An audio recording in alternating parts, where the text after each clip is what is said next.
She begins our big story team coverage.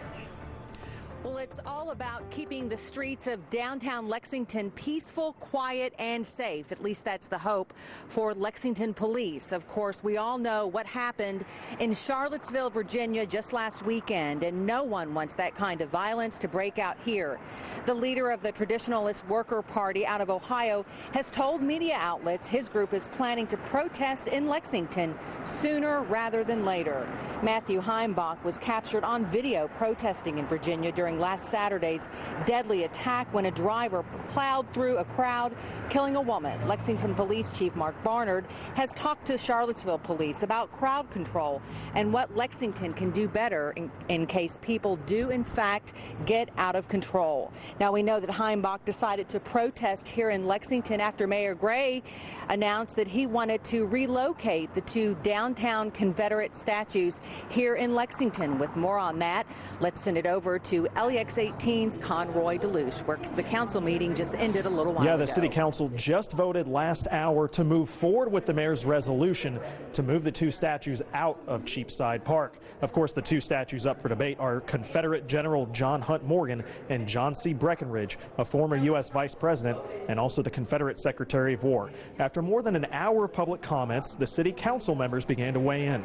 Most supported moving the statues and then later unanimously voted to further the discussion. One council member said up until 3-4 months ago, she supported keeping them in Cheapside Park until she thought about the future of the old courthouse site. It's going to be a Visit Lex. It's going to have a restaurant. It's going to have a place where we have celebrations on the top floor. It's not a place that we're going to particularly use for government work. And it made me honestly think with my colleagues, well, isn't that, maybe it's time to reconsider if that's the best place for them. I just kind of want to make a statement that I don't believe removing those statues is going to make us evolve into lovely people. And what next? Continued disrespect for the American flag and more restrictions on where it's displayed?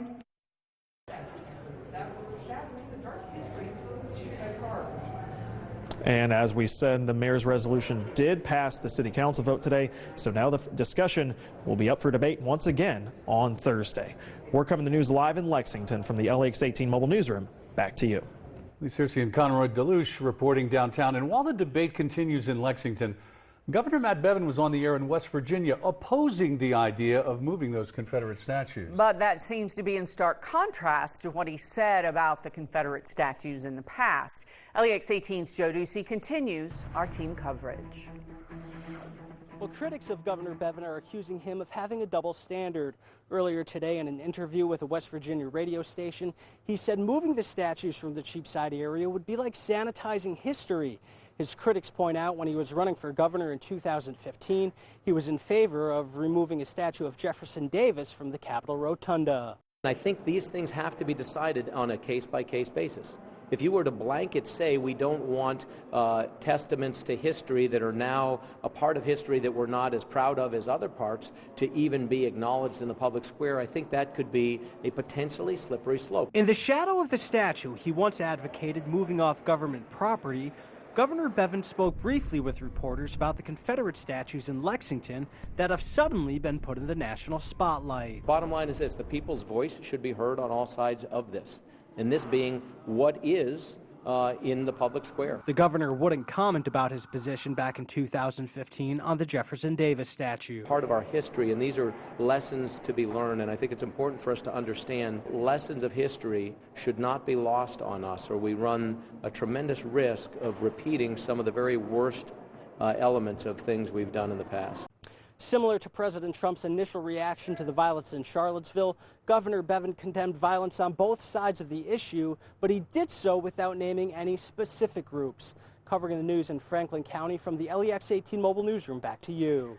Track all of the developments on this issue and the potential for protests on our website, LEX18.com, and stay connected to all of the updates from around the Bluegrass with the free LEX18 News app for your smartphone. Always count on LEX18.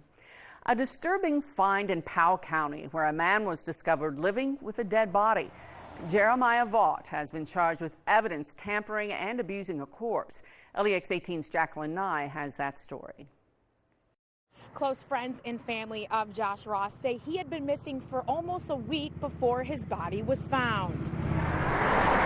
Josh's family says he was homeless and was jumped by 3 men and went to this apartment looking for help. But after that, they're not sure what happened. He was knocking on the door just trying to get in, is what he was doing, just trying to get in being outside. Jeremiah Vaught is charged in connection to Josh's death. Vaught lived in the apartment Josh was found dead in and is believed to have been living with the corpse for a number of days. We're a small town. People don't just come up missing. He'd been missing for a week, and we went looking for him, and we couldn't find him. His family and friends want everyone to remember Josh for being a loving, caring young man. Kind of a spunky kid. He would stand up for people.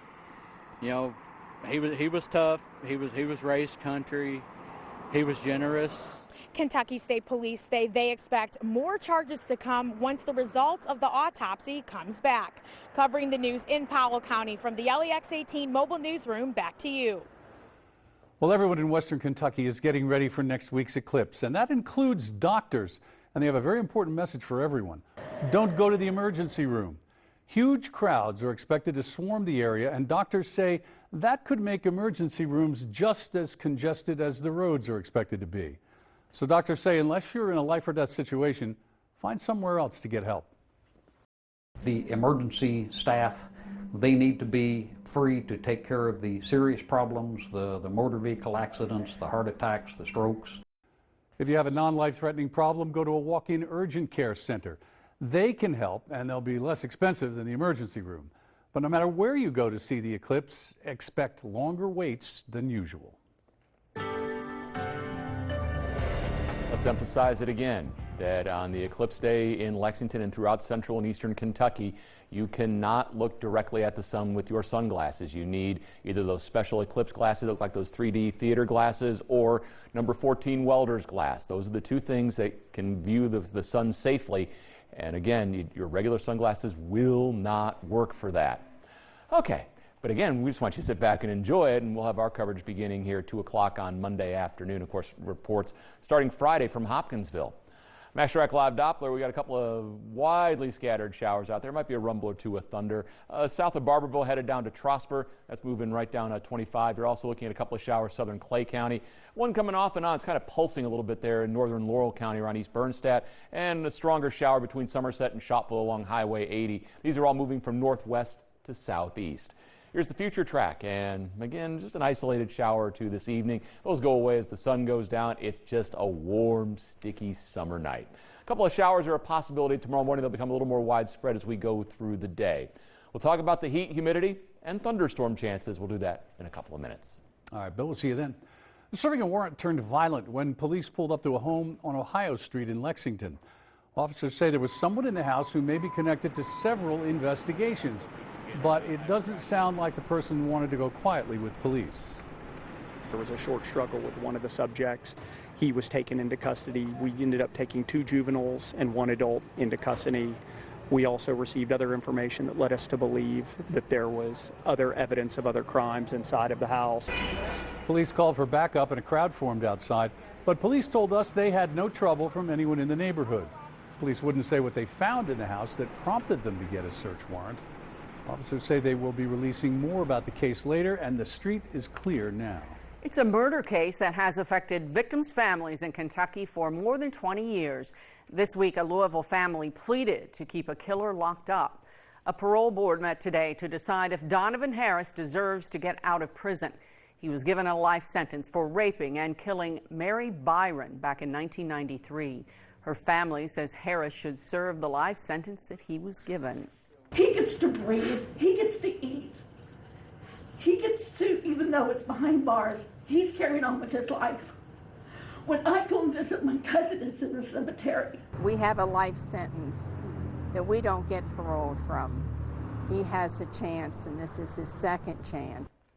The lasting effect of this case for people around Kentucky is that it led to the creation of Kentucky's Victim Information and Notification Every Day, or VINE, system back in 1996. In this case, Harris was released from jail after he was indicted for raping Byron. She was never notified he was out, and several weeks later, Harris shot Byron to death at a mall in Louisville. Now victims are notified when offenders are released from jail. Byron's family gave the parole board a petition with more than 6,000 signatures asking to keep Harris in prison. We have an update about a former principal's child pornography case. Former LaRue County High School principal Stephen Goodlett has pleaded guilty. He took a deal this morning to plead guilty to possession and transportation of child pornography. Back in October, Goodlett admitted to state police that he was addicted to child pornography and he would take images from students' confiscated phones. His plea deal recommends he spend 9 years in prison. Kentucky is one of a dozen states that is seeing gas prices go down over the last week, but prices are higher than they were this time last year and could rise as we get closer to Labor Day. Prices in Kentucky are about $2.25 a gallon, almost 20 cents higher than last year. That follows a similar trend for the rest of the country. But here in Lexington, gas prices are actually down some from last year. Police need your help finding a slick thief. He was able to trick a jewelry store clerk and walk away with more than $10,000 in merchandise. Find out how he did it next on LEX18 News at 6.